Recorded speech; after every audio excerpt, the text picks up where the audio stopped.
അസ്സലാമു അലൈക്കും വറഹ്മത്തുള്ളാഹി. നമ്മളിപ്പോൾ ഒരു ഖൈമയുടെ ചാരത്താണ് നിൽക്കുന്നത്. മുത്തുനബി സല്ലല്ലാഹു അലൈഹി വസല്ലമ തങ്ങളുടെ പാദസ്പർശം കൊണ്ട് അനുഗ്രഹീതമായ മറ്റൊരു ഖൈമയെക്കുറിച്ച് ഒരു കഥ പറയാം.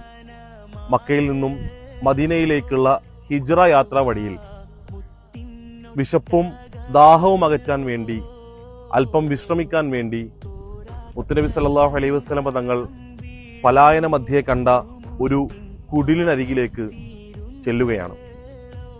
അവിടെ ഉണ്ടായിരുന്ന ഉമ്മു മഅബദിനോട് അല്പം ഈന്തപ്പഴവും മാംസവും ആവശ്യപ്പെട്ടു. ആ സമയത്ത് ശക്തമായ വരൾച്ചയും വേനലും കാരണം ഇവിടെ കഴിക്കാൻ ഒന്നുമില്ല എന്നായിരുന്നു മഹദിയുടെ പ്രതികരണം. അപ്പോഴാണ് ആ കുടിലിന് പിറകുവശത്ത് കെട്ടിയിട്ട ഒരു ആടിനെ മുത്തുനബി സല്ലല്ലാഹു അലൈഹി വസല്ലമ തങ്ങൾ ശ്രദ്ധിക്കുന്നത്. പ്രവാചകർ സല്ലല്ലാഹു അലൈഹി വസല്ലമ തങ്ങൾ ചോദിച്ചു, ഏതാണ് ഈ ആട്? ആ ആടിനെ കൂട്ടത്തിൽ കൂട്ടാൻ കഴിയാതെ വളരെ ദുർബലയായതുകൊണ്ട് മാറ്റിക്കെട്ടിയതാണ് എന്നായിരുന്നു മറുപടി. ആ ആട് പാൽ ചുരത്തുമോ എന്ന് മുത്തുനബി സല്ലല്ലാഹു അലൈഹി വസല്ലമ തങ്ങൾ ചോദിക്കുന്നുണ്ട്. അതിനൊന്നും സാധിക്കാത്ത വിധം വളരെ ബലഹീനയായ ഒരാടാണ് അത് എന്നായിരുന്നു മറുപടി. എങ്കിൽ ഞാൻ അതിനെ ഒന്ന് കറന്നു നോക്കിക്കോട്ടെ എന്ന് മുത്തുനബി സല്ലല്ലാഹു അലൈഹി വസല്ലമ തങ്ങൾ അനുവാദം ചോദിക്കുകയാണ്.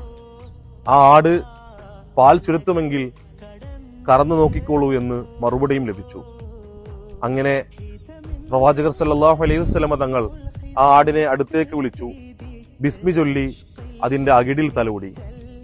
ആ ആട് നിവർന്നു നിൽക്കുകയും അതിന്റെ പിൻകാലുകൾ അകത്തിവെച്ച് ഇരു അകിടുകളിലും പാല് നിറയുകയും ചെയ്തു. പാൽ ശേഖരിക്കാൻ വേണ്ടി ഒരു പാത്രം തിരുദൂതർ സല്ലല്ലാഹു അലൈഹി വസല്ലമ തങ്ങൾ ഉമ്മു മഅബദ് അവർകളോട് ചോദിക്കുന്നുണ്ട്, ആവശ്യപ്പെടുന്നുണ്ട്. അങ്ങനെ പാത്രം ലഭിച്ചു. അത്ഭുതമെന്ന് പറയട്ടെ, ആ ആടിന്റെ അകിടുകൾ തുടുത്തു വീർത്തിരിക്കുന്നു.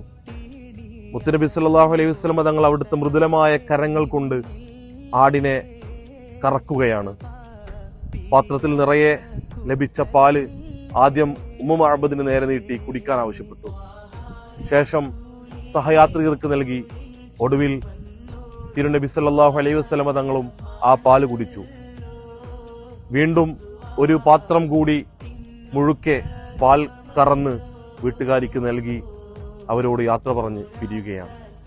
വിസ്മയകരമായ മോചിതത്തിന് സാക്ഷിയായി തിരുദൂതരുടെ തലോടലേറ്റുവാങ്ങിയ ആ ആട് ആരോഗ്യവതിയായി ഗൃഹനാഥയുടെ സമീപത്ത് നിൽക്കുന്നുണ്ടായിരുന്നു. അപ്പോൾ അങ്ങനെ സന്ധ്യാസമയത്ത് ആട്ടിൻപറ്റവുമായി തിരികെ കുടിലിലേക്ക് എത്തിയ ഭർത്താവ് അബൂ മഅബദ് സംപ്രീതയായി നിൽക്കുന്ന ഉമ്മു മഅബദിനെയും ഊർജ്ജസ്വലയായ ആടിനെയുമാണ് കാണുന്നത്. വീട്ടിലുണ്ടായ വിശേഷങ്ങളെല്ലാം ഉമ്മു മഅബദ് പങ്കുവച്ചു. മഹത്വമുള്ളൊരു വ്യക്തി ഇന്ന് നമ്മുടെ വീട്ടിൽ വന്നു. അദ്ദേഹം നമ്മുടെ ആടിനെ കറന്നു നൽകിയ പാലിതാ നോക്കൂ. കഥകളെല്ലാം കേട്ട് കഴിഞ്ഞപ്പോ അബൂ മഅബദിന് ആ വ്യക്തിയെക്കുറിച്ച് കൂടുതൽ അറിയാൻ ആകാംക്ഷയായി. തന്റെ ഭാര്യയുടെ ബുദ്ധി വൈഭവവും ഭാഷാ നൈപുണ്യവും വർണ്ണനാ മികവും എല്ലാം ബോധ്യമുള്ള അബൂ മഅബദ് ആ വ്യക്തിയെക്കുറിച്ച് കൂടുതൽ വിശദീകരിക്കാൻ ആവശ്യപ്പെട്ടു. അങ്ങനെ ഉമ്മു മഅബദ് വർണ്ണിക്കുകയാണ്. പരിശുദ്ധിയും പ്രസരിപ്പുമുള്ള ഒരു ഉത്തമ പുരുഷനെയാണ് ഞാൻ ഇന്ന് കണ്ടത്. പ്രസന്നമായ വദനം, സുന്ദര സ്വരൂപം, വെണ്മയും കറുപ്പും മേളിച്ച വിസ്താരമുള്ള നയനങ്ങൾ, നീണ്ട കൺപീലികൾ, പ്രൗഢിയും ഗാംഭീര്യവും സ്ഫുരിക്കുന്ന സംസാരം. ഇങ്ങനെ വർണ്ണനകൾ കേട്ട് കഴിഞ്ഞപ്പോ അബൂ മഅബദ് പറഞ്ഞു, പെണ്ണെ, ഇത് ഞാൻ അന്ന് നിന്നോട് സൂചിപ്പിച്ച മക്കയിലെ ഖുറൈശികൾ പറഞ്ഞു നടക്കുന്ന വ്യക്തിയാണ് ഇന്ന് നമ്മുടെ വീട്ടിൽ വന്നത്. തീർച്ചയായും എനിക്ക് അവരുടെ കൂടെ കൂടാൻ അതിയായ ആഗ്രഹമുണ്ട്. ഞാൻ അവരുടെ സന്നിധിയിലേക്ക് യാത്ര തിരിക്കുകയാണ്. അങ്ങനെ അബൂ മഅബദ് മുത്തുനബി സല്ലല്ലാഹു അലൈഹി വസല്ലമ തങ്ങളുടെ തിരു സവിധത്തിലെത്തി ഇസ്ലാം ആശ്ലേഷിക്കുകയാണ്. കൂടെ ഉമ്മു മഅബദും അവരുടെ മകനും വിശുദ്ധ ദീൻ പുൽകി. അധികം വൈകാതെ തന്നെ അബൂ മഅബദ് റളിയല്ലാഹു അൻഹു ലോകത്തോട് വിട പറഞ്ഞു. ഉമ്മു മഅബദ് റളിയല്ലാഹു അൻഹ ഇസ്ലാമിക് റിപ്പബ്ലിക്കിന്റെ രണ്ടാം ഖലീഫ ഉമർ ബിൻ ഖത്താബ് റളിയല്ലാഹു അൻഹുവിന്റെ ഭരണകാലം വരെ ജീവിച്ചു.